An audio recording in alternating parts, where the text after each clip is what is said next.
Yo, what's good, people? Amoongus Burnouts here, back again for Season 4, Week 7 of the MDL. I am Matt. Izzy Max is off this week. He will most likely be back for our power rankings next week. Instead, I have a guest host here with me. Why don't you introduce yourself? Yo, what's up, people? I am Anthony. I am your league mate currently. I'm the other half of the Amoongus Burnouts.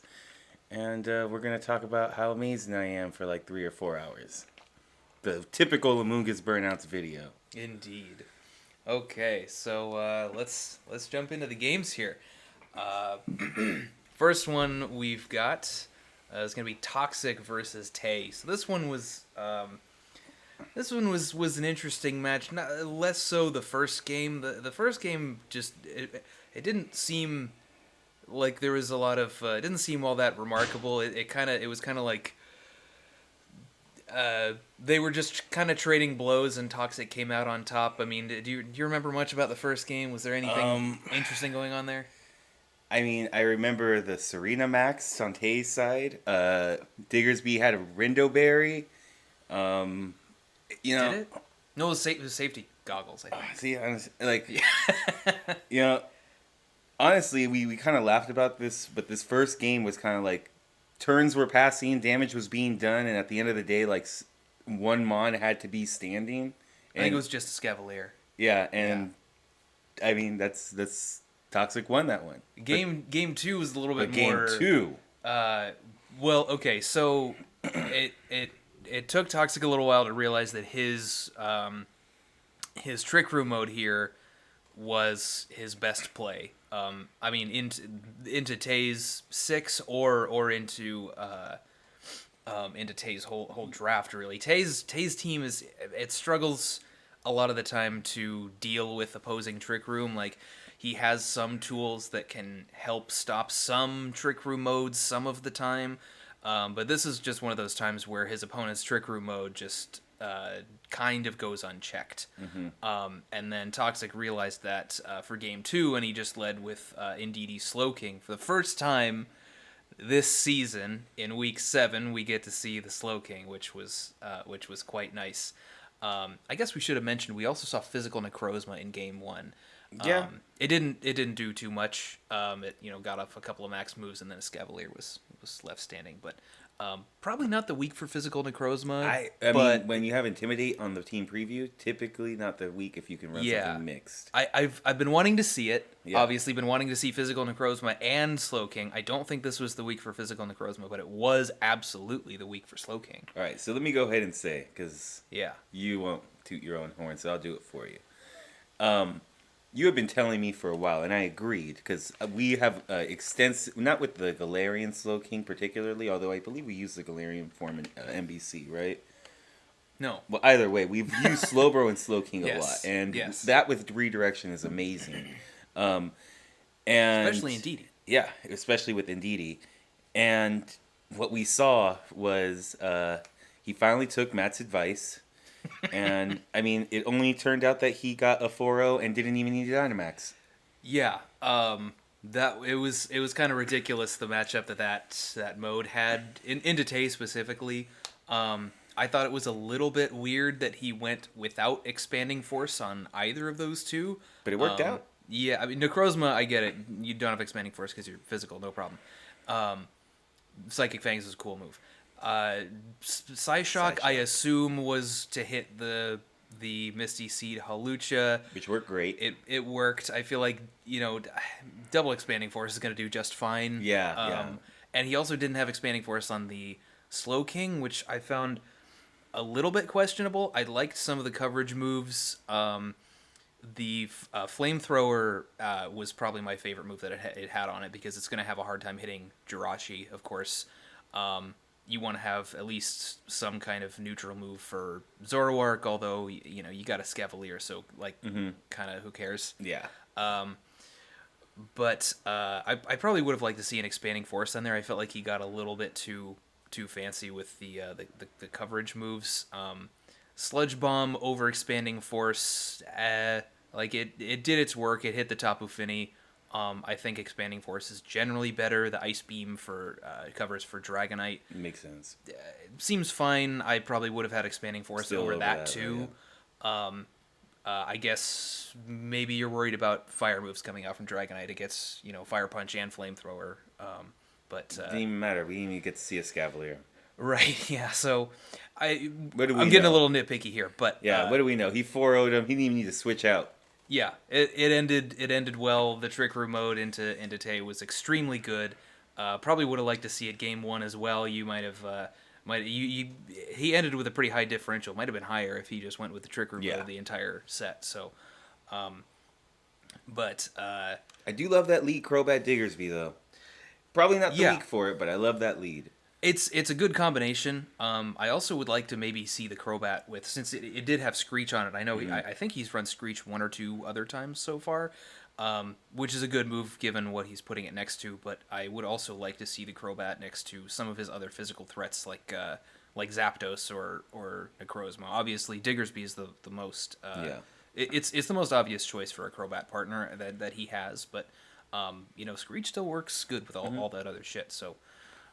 But you know what? I'm not going to complain too much. We got to see some of the stuff that we've been wanting to see from Toxic, so I don't want to let that go, unnoticed. So Also, good stuff. good thing from game 1 too that I remembered was the Crobat was had some decent special defense to live a wild charge from Luxray. Defense. Or it's But defense, yes, yes. Choice Scarf, he was expecting it. Was going to be able to stop the Tailwind from going up, but he was EV to live it. So Yeah, I believe he said after the match that he did calc for that. yeah, so I mean, beautiful. That's a great job in prep. And then on Tay's side, a little bit weird. I believe I saw the pace. I don't believe there was Follow Me on Jirachi. I believe it was Ally Switch. Oh, he can't use Follow Me. We decided did that. you guys end up banning that? We banned Follow Me on it. Yeah. See, this is why I'm totally just not paying attention to the league. I prep for my own stuff. You But prepped for Tay. Well, I prep for Follow Me. Hey, and Tay's my loss. That's true. That's true. Maybe there's. Hey, a I'm not reason gonna for say that. nothing, man. Tay brought his A game that week. Did a great job. He beat me real clean in that game too, as well, and in that game 1. But AV on the Tapu Fini, I thought that was actually pretty good too, considering that we've seen Psychic Spam coming out from Toxic pretty much every single week. We've seen some type of Psychic Spam, so making sure that maybe you can get your live a couple of Expanding Forces and get the most out of your max, I thought was a good bring. But man, the Trick Room mode just ended up going in so well. Would have been nice to see some Max Starfalls come out from the Finny, though. I mean, Yeah. he clicked Max Phantasm in front of Indeedee twice. What didn't get redirected both times, but it did on the first one. That was woof. So I'll go ahead and I'm gonna say this, but that was probably the worst turn 1 that I've ever seen in my entire life. Tailwind You in front of a Tailwind Trick in front Room of a mode. Trick Room mode, and then you Phantasm in front of Indeedee, which has redirection. Yeah. You got nothing out of that turn. You didn't just get nothing. You You shot got yourself in the negative foot. nothing. Yeah. You made yourself even faster in Trick Room, and you wasted a max turn. Completely wasted. Yeah. Oh man, it hurt. Yeah. It hurt. Would have been nice to reset that terrain, but, Anyway, Yeah, it I hurt. think that's about all we have for this one, yeah? Yeah. Yeah. Okay, all right, let's move on to the next one. Oh, look who it is. It's you. Oh, I guess you can So, start this one off, right? Sure, yeah. So, this was kind of I was actually surprised by how under-prepped he seemed to be for the Dragapult. And given the game plan that you had with the physical Dragapult with the steel spike on it, just to and you were kind of prioritizing getting rid of that Grimmsnarl while you had redirection on the field, I think that was a real good way to come out on top given what he had. He didn't really have much to actually hit the Dragapult. Your Follow Me was able to stop the Grimmsnarl from kind of messing with what Dragapult wanted to do, whether it was wanted to Thunder Wave you. He didn't have Thunder Wave, but whatever kind of like trick Thunder Wave, Darkest Lariat stuff he wanted to do to Dragapult, he just couldn't. And then Dragapult kind of just did its work, and the Sun mode in the back came in and helped out in the mid to late game. At least that was game 1. Game 2, he was able to bring Wishy Washy. I guess we should mention there was a little bit of a team preview problem here. Gumi had a different Mon in Team Preview over Wishy-Washy in the first game on accident, and the ruling was that he was not allowed to bring Wishy-Washy in the first game. I talked to him briefly about it afterward, and it didn't make a difference to him because he actually told me that he wasn't planning to bring Wishy-Washy in the first game here anyway. So Can I say something on that too? yeah, I know that he says that, and I understand that, but it's still really huge. By the way, I also want to say I believe that this it gives you more information. Gives me a lot of information because Wishy-Washy was a huge thing that I was checking in prep. I was really worried about it. Even if he wasn't planning to bring it, knowing that he couldn't bring it completely changed my outlook on how I was going to proceed with the rest of with the rest of that game at least. So, I want to clarify too. I don't think Gumi nefarious stuff. Unfortunately, can happen, but I don't think that was going to be something that was going to happen with Gumi. I don't. No. I play with him a bunch. He's a good player. He's not trying to do anything like that with me. But nobody nobody thought that that's Yeah. what was happening. Yeah. We just need to bring down a ruling like Yeah. that in case somebody sees that we do nothing about it and then tries to abuse the system in the future. Mm-hmm. We just want to prevent that from happening. So all that logistical stuff, make sure you've gen correctly, make sure everything is in the right box, make sure this and that is in order so that something like that doesn't mess you up when you're actually playing the game. So Yeah. but that also, like we said, that gave you some good information because Wishy-Washy was something you were worried about. And that also pretty much told you Rune Rodriguez is not coming to that first game Yeah. either, which it didn't. Game 2 was a little bit weirder. He did bring the Wishy-Washy, but he led it with the Rune Rodriguez, and I fully expected him to have some kind of defensive item on the Rune Rodriguez that would Yeah, have me too. helped him get Trick Room up. Instead, he went for Iron Ball Rune Rodriguez and a room service on the big fish over there, which I think seems cool into your Trick Room modes. But the problem is that because his entire draft has no redirection, I don't think he can almost ever afford to use that kind of an item on Rune Rodriguez. Like his builds, if you're gonna get Trick Room up reliably, his builds need to focus on getting that Trick Room up. It was a little bit weird to me that he made the decision that he made. If you've got Follow Me Trick Room, you're perfectly free to do a little bit more with the Rune Rodriguez. Put a room service or an Iron Ball on it. That's much more viable. But when you've got a bunch of stuff that can just blow you up, like Dragapult, Barraskewda, Venusaur, you need to be prepared for those, because we saw he just straight switched the Rune Rodriguez into the Grimmsnarl because he knew that he couldn't take a Max Phantasm from the Dragapult. So, which you didn't take the bait on that. You started hitting the Wishy-Washy instead. And Well, I was super scared of the Cassid Berry or the Focus Yeah, Sash. I was like, exactly, yeah. this Trick Room's going to go up, Man, I was really scared of Wishy-Washy in prep because it just went so good against my team. And consistently, as I was starting to flowchart stuff out, the mode that I wanted to bring just it wasn't able to get out of Trick Room.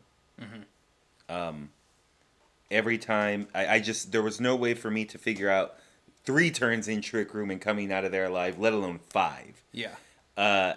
So I was like, if he's leading this Rune Rodriguez Wishy-Washy here, the Trick Room's going up. I have nothing, like he's got Focus Ash, he's got Cassid Berry, he saw me lead Dragapult Riolu in the last game. He's like, dude, okay, fine. You lead Dragapult again. I'm bringing the Rune Rodriguez.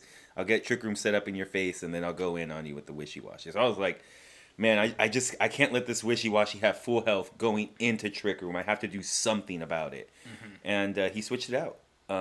Switched it out into the into the Grimmsnarl, which would have been fantastic if I would have Phantasmed that slot. Yeah, it was... From there, I was AV on the Dragapult, and I think the Hailstorm only did with Hail in it being like 50%. Yeah, I also like the hit into Wishy-Washy there, because it means you get to kill it on the second turn of, or the first real turn of Trick Room, because you either get to preserve all your HP on Dragapult, or you still have redirection. Yeah. So and your AV and you can take a hailstorm. Okay, it did about half. So you can still fire back and just kill the wishy-washy again there. Yeah. So that I liked the play. It was good. It was, man, and at the end of all that, I made some decent plays with with the Venusaur and stuff like that, and protecting. I believe that was game 2 when he had the final gambit, right? No, that was game 1. I'm tripping again. Sorry. We're pretty late at night here, guys. Apologies, but the point of what I was gonna say was he still had a really good shot towards the end of it, and he ended up, in my opinion, making a pretty big misplay that probably would have just won him game 2. I mean, we would have had to go into game 3 had he just poltergeisted into the Dragapult slot. I don't know if he knew in the commentary, because I watched his post commentary, that Solar Beam has half power in rain. Right. So he would have survived the Solar Beam. Right. So And then you just poltergeist the Ninetales. And then, well, yeah, as long as you don't miss twice, you're good. yeah, then you should be fine. Yeah. So, I'm not, it sucks, but he's gonna get a good chance to get his revenge. I'm sure I'm gonna see him in the playoffs. Either he's gonna make a deep run, I'm sure, because he's a good player. So we're gonna have a rematch, and it's gonna be he's gonna get all 6 of his Pokemon game 1, and he's gonna play his ass off in that game 2. He's not gonna make those mistakes, and I know we've played with Gumi a couple in NBC before, and his teams always bring it. They're always prepped very well, and we saw that this time too. So. All right, one more game. We got Burst and Izzy Max here. You want to start us off with this one? Yeah, I'll start us off. I thought this was a fantastic game. It was one of those games where, I know we all saw Maxwell. He mentioned like, oh man, I don't think I played that well. I really didn't get a lot of prep. I get that. I don't really know that, but I think he played pretty well here. I think that he made the proper adjustments. I just think that Burst had a plan. He Right. had kind of figured, okay, I'm gonna go for this Ferrothorn mode in game 1. It didn't work out for him, and then he seemed to have like this plan in game 2 and game 3. And that seemed to work out for him a little bit more. So just to kind of start us off, in game 1, he ends up going for the Magmar and Ferrothorn lead, and Maxwell ends up going for, I believe it's, he went for Hatterene and Electivire, right? In game 1? In game 1. That was Purloin Electivire. Purloin Electivire, yes. See, oh yeah, because it was a pretty passive lead. And he tried to go. He had the Aqua Berry. I believe the Electivire ended up fire punching into the Ferrothorn. The special defense went up. The Purloin actually switched out into Hatterene. That's why I thought that. Hatterene ended up maxing, and the max Hatterene, even without the Trick Room, just kind of did what it needed to do. It was able to take care of the Ferrothorn. It was able to put out decent amount of damage with the psychic moves and stuff like that. Burst did have the Max Landorus that was putting out good damage. Might have had some targeting issues. We talked about that. But I think a big play that he messed up, and something that we talked about pregame, was the Protect on the Kingdra. When he went for Rockfall into the Purloin. Yeah. And protected the Kingdra. Yeah, because you're getting rid of Sun, so you're going to be able to do a lot more damage with Scald. Yes. And the Hatterene was pretty low. Without 20%, 25%, something like that. Yeah, as long as Sun was gone, Scald would have been able to pick it up, and then you have it's a 2v1 with your Kingdra Landorus versus Melmetal, which you probably win. Yeah. So he even in game 1, Burst was a single play away from winning the game. Yeah, exactly. And I give credit to Maxwell too, because I feel Maxwell really kind of figured, okay, cool, I'm gonna have the Hatterene come in. I understand the Ferrothorn is a threat. Props to Burst too. I don't know the extent of his prep, but he must have seen that. One of the things that Hector did against Maxwell was he had this bulky grass type that just set up in front of him with these iron defenses, and he just won, right? Even when it looked like Hector was going to lose, if he got that off, he won. Yeah. I think that Burst might have been a little bit greedy leading with that Yeah. because we saw it was really effective for Hector in the back when Yeah. Hector had already done a majority of his damage. But it was a plan that he had, and it didn't work out for him, and he pivoted to what would seem like a pretty standard lead, Polytoad and Kingdra. But he put a little twist on it, which I think meant a lot. And I talked to you about this. It seemed like Burst kind of flowcharted this matchup. We watched his commentary, and it wasn't like he wrote it down like, oh, if he leads this, then I lead this, and if he does this, then I do this. But I feel like he understood the options that he had coming out of this lead. The belly drum, he knew that if the Hattering was there, that it was going to max, and that the Kingdra is the real threat there. And Maxwell, I don't blame him for taking that play, because one of the things is you have to kind of understand how your opponent has played in the past, and Burst doesn't really make these big genius level reads like that a lot of the times. Yeah. So like to expect like, oh, he's gonna read that I'm gonna go into like, that's a lot to like assume that somebody's gonna do when they haven't shown that they consistently do it on a game to game basis, right? So I don't really even blame him for going into that, but he switches out the Kingdra into Magmar. The Magmar takes this resisted max Starfall. It ends up doing like pretty much nothing. I believe like maybe 15-20% to it, and the Polytail belly drums up, and from there it maxes. It was just, it kind of snowballed for Maxwell from there, because he set up the Misty Terrain, and now the Dusclops can't Will-O-Wisp the Polytoad to kind of neuter it a little bit.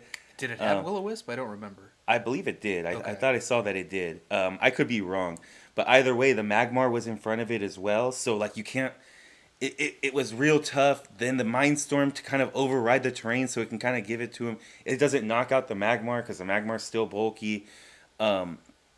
It was real tough for Maxwell to get anything out of that. And it caught him off guard. And then Maxwell's like... He says in the game, what I really should have done was I really should have led Electivire. I think Electivire would have a really good bring in that game too. So he brings it, and I think that's the right call there. I think when you see this Polytoad Kingdra lead, you just got beat with it. I think an Electivire can be the right call there. And then he thinks, okay, he's going to go for the belly drum again. And like I said, it seemed like Burst flowcharted this. He said, okay, you're clearly going, not for like a trick room mode here. You're gonna try and do the Selectivire thing. I'm gonna switch out into the was it, the Magmar again, right? I believe so. Yeah, and he Wormwinded the Electivire. Yeah. With Melmetal and Electivire out on the field, you bring both down to -1, and you really neuter what he has out there. That forced Maxwell to play more defensively. He ended up switching out the Electivire turn 2. Switched out both. And the Melmetal in turn 2. And I thought that was a good move too. Until I found out the Hattering didn't have Trick Room. Yeah. And that might have been a little bit of a mistake. But I thought that had that Hattering had Trick Room, I was like, that's a great move by Maxwell. Because, okay, fine, Purloin's dead, that sucks. But now you have a chance to have a Hattering that's pretty much at full health next to your Redirector. The Redirector will die, fine, Electivire will die, but you'll get Trick Room up, and now Melmetal can come in. And Melmetal is a beast. It will be able to, like, power through. You can 2v4 with Hattering, Melmetal, 5 turns under Trick Room. Mm-hmm. But the Hattering didn't have Trick Room, so there was really no way to get that advantage, and it just was and I don't even think it's necessarily wrong to not put Trick Room on your Hattering, but you do, I think bringing the Hattering Melmetal without something that can set up Trick Room is pretty questionable. I realize the Dusclops probably left a bad taste in his mouth after how Game 2 went, because he wasn't really able to click anything except Ally Switch. But Hattering and Melmetal outside of Trick Room is not great. Yeah. So that ended up being a problem. But yeah, I definitely see what you mean about burst like having more of a game plan. I know that a lot of the time when I'm watching his side of a game, it seems like he doesn't necessarily have a solid game plan like about like I'm gonna lead this and these two things can be in the back. He doesn't necessarily have like well defined roles for some of his mons and sometimes kind of haphazardly just throws them together in team preview and it doesn't always necessarily work. Here we saw something quite a bit different. All of these mons had very well defined roles, and he kind of, like you said in game 2 and 3, he knew what adjustments he was going to make based on what was coming out, whether it was a fast mode or a slow mode, or do I set a belly drum here? Or do I max the Kingdra? And he made good decisions in both of those situations. So I think that may be something that Burst might want to lean into in his next few games. Get yourself a solid game plan. Understand what you're gonna lead. Understand what you put in the back, and understand what you do against particular modes and combinations. I think if you get that down, you're gonna be a lot better here.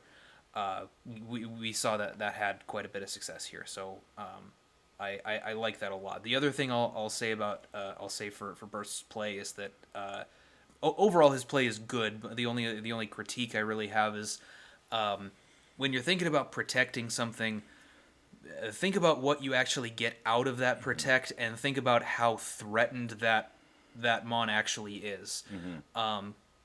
Because there were a couple of points, or there was at least one point where the protect was completely unnecessary, and if he attacked instead, then he won. That was the game 1 play where he should have gone for the rockfall scald. Yeah. I think there might have been one or two other times when he did that, but I'm not remembering specific turns right now. The critiques I have for Maxwell here, one of them being kind of what I already said, the trick room thing.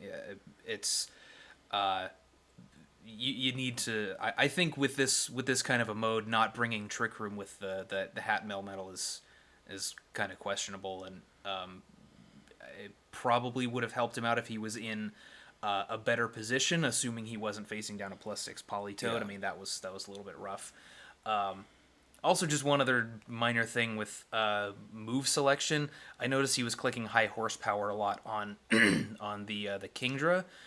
We kind of talked about how with Melmetal, the only coverage moves you really need are for things that resist steel, right? Because a neutral double iron bash is going to be stronger than a super effective non-stab coverage move. The same thing kind of holds true if you bring both of those moves down a level. So a resisted double iron bash is actually going to do more damage than a neutral non-stab coverage move. So into that Kingdra, every time you're clicking high horsepower, it should be double iron bash. Just a little thing there. Why is that thing so dumb? Yeah, I know. It's just so stupidly strong. Yeah. But yeah, I mean, overall, I think I know you guys do game of the week. I like this game a lot. Mm-hmm. You know, yeah, I would say like it was my favorite game to watch this week. I guess that Burst has this is my first season playing with him. He has these stretches where he'll beat somebody that's real good, and well, he's not terribly consistent, and then but like once or twice per season he'll come out swinging and beat somebody who's at least hovering near the top of the division. So this is kind of following the same pattern here.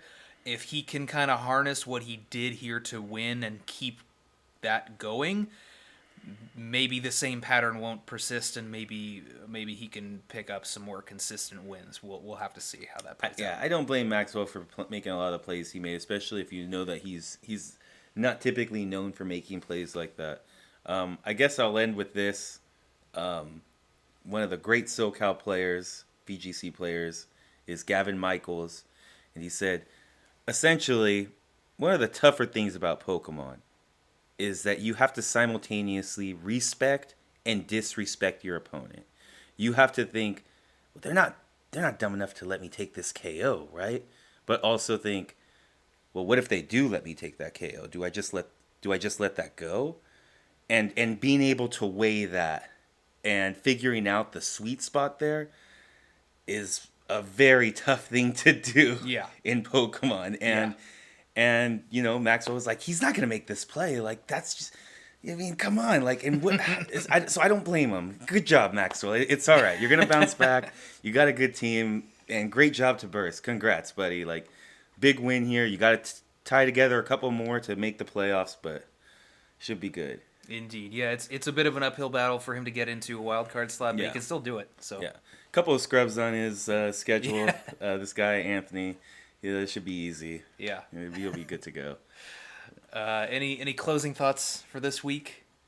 No, not really. I was gonna say some stuff, but I think we went on long enough. I think good weeks this week. Can't wait to see everybody start playing. I think bye weeks. This is the last week for bye weeks, right? Maxwell's on bye. A couple other people are on bye, right? Yeah.